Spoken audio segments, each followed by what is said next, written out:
నమస్తే, నా పేరు డాక్టర్ లక్ష్మీ పూర్ణిమ, ఆయుర్వేదిక్ కన్సల్టెంట్ మెడి9. ఈరోజు మనము పంచకర్మ గురించి తెలుసుకుందామండి. అసలు పంచకర్మలో మనకి ఎటువంటి ట్రీట్మెంట్స్ చేస్తుంటాము, అసలు చాలామందికి ఏంటంటే అసలు పంచకర్మ అంటే కూడా కొంచెం ఐడియా లేకుండా ఉండడం కూడా చాలా రోజు మనం తెలుసుకుంటున్నాం అనమాట. అసలు పంచకర్మ అంటే చాలామంది ఏంటంటే అసలు బాడీ మసాజ్లే కదా పంచకర్మ అని కూడా అంటున్నారు అనమాట. కాబట్టి అసలు పంచకర్మ అంటే బాడీ మసాజెస్ మాత్రమే కాదండి. అసలు బాడీ మసాజ్ అనేది ఎంటైర్లీ డిఫరెంట్. అది దాంట్లో ఏంటంటే పార్ట్ ఆఫ్ ది కర్మలో మనం అభ్యంగం అనేది బాడీ మసాజ్ అనేది చేస్తుంటాం అనమాట. కానీ అసలు పంచకర్మ మనకి ఎటువంటి రోగాల్లో మనం చేస్తుంటాము, అసలు ఎందుకు చేస్తామనేది కూడా మనం ఈరోజు తెలుసుకుందాము. అసలు పంచకర్మ అంటే ఏంటంటే మనకి స్నేహము, స్వేదనము, వమనము, విరేచనము, వస్తి అని చాలా రకాలు ఉంటుందండి. దాంతోపాటు కూడా ఏంటంటే శిరో విరేచనం అని, మళ్ళీ రక్తమోక్షణం అని కూడా ఉంటుందన్నమాట. నార్మల్గా పంచకర్మలో ఏంటంటే పూర్వకర్మలు, ప్రధాన కర్మలు, పాశ్చాత్ కర్మలు అని కూడా చాలా రకాలు ఉంటాయి. అంటే ఏంటంటే ఒక పేషెంట్ని మనము ముందుగా పంచకర్మ చేయాలనుకుంటుంటే వాళ్ళని ఎలా ప్రిపేర్ చేస్తామనేది పూర్వకర్మలు అనేది. పాశ్చాత్ కర్మ అంటే చేసిన తర్వాత ఎటువంటి డైటిక్ హ్యాబిట్స్ ఫాలో అవ్వాలి, లేకపోతే వాళ్ళు అలా లైఫ్ స్టైల్లో కూడా మనకి ఎటువంటి ప్రాబ్లమ్స్ లేకుండా మీరు మీ లైఫ్ స్టైల్ కానీ మీ డైటిక్ హ్యాబిట్స్ కానీ పూర్వకర్మలో మనం చెప్తామన్నమాట. నార్మల్గా మనము ఏంటంటే మన పంచకర్మ చేసుకునే ముందు మనము ఎటువంటి ట్రీట్మెంట్స్ చేసుకుంటాము అంటే మనం పర్టికులర్ పేషెంట్స్లో ఎవరైతే ప్రాబ్లమ్స్ ఉంటుందో కొంచెం ఏంటంటే స్నేహనం, స్వేదనం అని కూడా చేస్తుంటాం అనమాట. ఎవరికైతే కాన్స్టిపేషన్ ప్రాబ్లమ్స్ కానీ లేకపోతే క్రానిక్గా ఉన్న రోగాల్లో కూడా మనం ఏంటంటే స్నేహనం అనేది మనం అడ్వైస్ చేస్తామన్నమాట. అది మినిమంగా మనకి ఏంటంటే 7 to 14 days ఉంటుంది. అంటే అవరోహము, అనరోహం అని కూడా అంటుంటాము. ఏంటంటే డైలీ కూడా మీకు సర్టన్ అమౌంట్ ఆఫ్ గీ అనేది తాగమని చెప్తుంటాం అనమాట. అలా తాగినట్లయితే ఏమవుతుందంటే మీ బాడీ మొత్తం కూడా ఓలియేట్ అయిపోవడం, అంటే ఏంటంటే స్నేహనం అంటే అక్కడ గీ కాబట్టి మీకు ఆ గీకున్న లక్షణాలన్నీ కూడా మీ బాడీలో కనపడడం అనేది జరుగుతుంటుంది అనమాట. అలా మీకు సమ్యక్ లక్షణాలు వచ్చిన తర్వాత ఆ పర్టికులర్ గీని మనం ఆపేయడం అనేది జరుగుతుంటుంది. దాని తర్వాత ఏంటంటే దీపన పాచనాలు అంటాం. అంటే ఏంటంటే ఎపిటైజర్స్.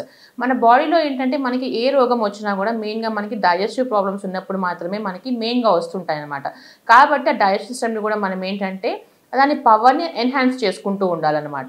ఇలా స్నేహనం అంటే కొంచెం మనం ఏంటంటే ఎక్కువగా ఘృతాలు ఇచ్చినప్పుడు ఏమవుతుందంటే కొంతమందిలో ఏంటంటే డైజెషన్ తగ్గిపోతుందన్న అపోహలో కూడా ఉంటారు. కానీ అలా కాకుండా మనం ఏంటంటే డైజెస్టివ్ ఫైన్ పెంచే విధంగా కూడా మనం ఏంటంటే కొంచెం వేడి నీళ్ళు తాగమని చెప్పడం కదా, మళ్ళీ ఇంకొంచెం ఏంటంటే కొన్ని కషాయాలు తాగమని కూడా చెప్తుంటాం అనమాట వీళ్ళకి, ఈ ట్రీట్మెంట్స్లో ఉన్న వాళ్ళకి. అలా చేయడం వల్ల ఏమవుతుందంటే మీకు డైజెస్టివ్ ఫైల్ పెరగడమే కాకుండా మీరు ఏంటంటే పంచకర్మకి రెడీగా ఉన్నట్లు లెక్కండి. కాబట్టి ఏంటంటే ఈ ప్రొసీజర్స్ కూడా మనకి పూర్వకర్మలు అంటాం కదా. ఆ పూర్వకర్మలు ఎందుకు చేస్తామంటే ఈ పంచకర్మకి ఆ బాడీ మనకి అనుగుణంగా తయారవడానికి మాత్రమే మనం ఈ పూర్వకర్మలు అనేది స్టార్ట్ చేస్తామన్నమాట. ఇంకా ప్రధాన కర్మకు వచ్చినట్లయితే మనకి ఏంటంటే వమనం ఉంటుంది, విరేచనం ఉంటుంది, వస్తి ఉంటుంది అనమాట. మెయిన్గా ఈ 3 కర్మలో ఏంటంటే ఎవరికైతే కఫ ప్రకోప దోషాలు అంటే ఏంటంటే కఫం చేరుకున్నా లేకపోతే ఈ అప్పర్ రెస్పిరేటరీ ట్రాక్ట్ ప్రాబ్లమ్స్ ఏమున్నా కూడా మనకి ఏంటంటే మనము వమనం ఇస్తామండి. ఆ వమనంలో ఏమవుతుందంటే మీకు కంటిన్యూస్గా కూడా మీకు కఫం ఏదైతే ఉందో అది ఎక్స్పెల్ అయిపోవడం అనేది జరుగుతుంటుంది అనమాట. ఇంకా విరేచనానికి వస్తే లోవర్ రెస్పిరేటరీ ట్రాక్టే కాదు, మీకు జిఐలో కూడా మనకి ఎటువంటి ప్రాబ్లమ్స్ ఉన్నా కూడా మనము విరేచనం అనేది ఇస్తుంటాము. ఆ విరేచనం ఏంటంటే ఓవరాల్ బాడీ పైన కూడా ఎఫెక్ట్ చూపించడం అనేది జరుగుతుంటుంది. ఈ విరేచనంలో మెయిన్గా కూడా ఏంటంటే మనకి ఎవరికైతే ఎక్కువగా వాతం ఉంటుందో అది ఎక్స్పెల్ అయిపోవడం అనేది జరుగుతుంటుంది అనమాట. ఇలా వమనం కింద మనం చూసుకున్నట్లయితే మనం మెయిన్గా కూడా స్కిన్ డిజార్డర్స్లో కూడా ఇంకా సోరియాసిస్లో కూడా మనము వమనం అనేది వస్తి కూడా ఇస్తుంటాం అనమాట. ఇంకా చూసుకున్నట్లయితే విరేచన కర్మ మెయిన్గా చూసుకున్నట్లయితే మనము ఎవరికైతే వాత దోషాలు ఎక్కువగా ఉంటాయో, అంటే అయితే ఆమవాతం అనే కాదు, సంధివాతం అనే కాదు, ఇంకా జాయింట్ పెయిన్స్ ఎక్కువగా ఉన్న వాళ్ళల్లోనూ, మళ్ళీ కాన్స్టిపేషన్, కొన్ని గ్యాస్ట్రిక్ రిలేటెడ్ ప్రాబ్లమ్స్లో కూడా మనం ఏం చేస్తామంటే విరేచనం ఇస్తామన్నమాట. అలా ఇవ్వడం ద్వారా ఏమవుతుందంటే మీకు పర్టికులర్గా కూడా ఆ పార్ట్లో ఎక్కడైతే మనకి ఏదైతే వాతం అనేది పేరుకుపోయి ఉంటుందో, లేకపోతే మీ ఇంటెస్టైన్స్లో ఏదైతే మనకి టాక్సిన్ సబ్స్టెన్సెస్ కోట్ అయి ఉండిపోతుందో అవన్నీ ఎక్స్పెల్ అయిపోవడం అనేది జరుగుతుంటుంది అనమాట. ఇలా అన్నప్పుడు ఏమవుతుందంటే మీకు ఆటోమేటిక్గా ఎప్పుడైతే మీరు స్టిమ్యులేట్ అయిపోయి టాక్సిన్స్ అని రిలీజ్ అయిపోతాయి మీ బాడీ నుంచి, అప్పుడు మీరు ఏంటంటే you're ready to take any medicine అనమాట. ఏ మెడిసిన్ మీరు తీసుకున్నా కూడా మీకు అబ్జార్ప్షన్ కెపాసిటీ అనేది చాలా వరకు పెరగడం అనేది జరుగుతుంటుంది. అదేవిధంగా మీరు తీసుకునే మెడిసిన్ మీకు అసిమిలేట్ అవ్వడం కూడా జరుగుతుంది అనమాట.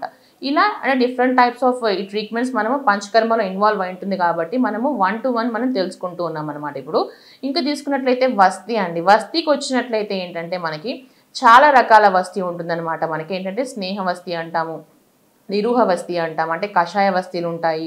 ఇంకా ఆయిల్స్ కానీ గుళికలు కూడా మనము ఇవ్వడం అనేది జరుగుతుంది వస్తీలో. ఇలా ఉన్నప్పుడు ఏంటంటే మెయిన్గా కూడా మనకి ఇప్పుడు పైల్స్ ప్రాబ్లమ్సే కాదు, ఫీచర్స్ ఫిస్టులాలో కూడా మనం ఏంటంటే కొన్ని కేసెస్లో మనం ఈ వస్తీ అనేది ఆటోమేటిక్గా మనం ఇస్తుంటాము. దాంతో పాటు కూడా పారాలసిస్ పేషెంట్స్లోనే ఇంకా చూసుకుంటే వాత రోగాలు ఎవరికి ఉన్నా కూడా మనము ఈ మాత్రా వస్తీ అనేది ఇంప్లిమెంట్ చేస్తాము. ఈ మాత్రా వస్తీకి ఏంటంటే ఇంపార్టెన్స్ కూడా మనకి ఏంటంటే ఈ వస్తీ ఎటువంటి కాంట్రాఇండికేషన్స్ ఉండవు, ఎవరికైనా ఇవ్వచ్చు అండ్ ఏ టైంలో అయినా కూడా ఇవ్వచ్చండి. ఇలా ఉన్నప్పుడు ఏంటంటే మనకి ఆ పర్టికులర్ పర్సన్స్కి ఒకవేళ టైం కుదరకపోయినా మనం వస్తీ అడ్మినిస్ట్రేట్ చేసినా కూడా వాళ్ళ డైలీ రొటీన్కి ఎటువంటి ప్రాబ్లమ్స్ రాకుండా ఉంటుంది. దట్టు ఇంకా చిన్నపిల్లల్లో కూడా మనం ఇది అడ్మినిస్ట్రేట్ చేయొచ్చు కాబట్టి ఇట్ ఈస్ సేఫ్ అనమాట.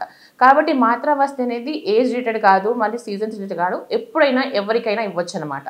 కాబట్టి ఇలా వస్తీ ఇచ్చినప్పుడు ఏమవుతుందంటే ఆ సర్టన్ అమౌంట్ మీకు ఎప్పుడైతే యాన్యువల్ రూటీన్స్ మనం ఎక్కిస్తుంటామో అప్పుడు పర్టికులర్గా కూడా మీకు ఏంటంటే అసిమిలేట్ అవ్వడం కూడా కొంతసేపు మీ ఇంటెస్టైన్స్లో ఆ మెడిసిన్ అనేది ఉంటుంది కాబట్టి దాని ఎఫెక్ట్ కూడా మీకు సర్టన్ అమౌంట్ కూడా మంచిగా చాలా వరకు వస్తుంటుంది అనమాట.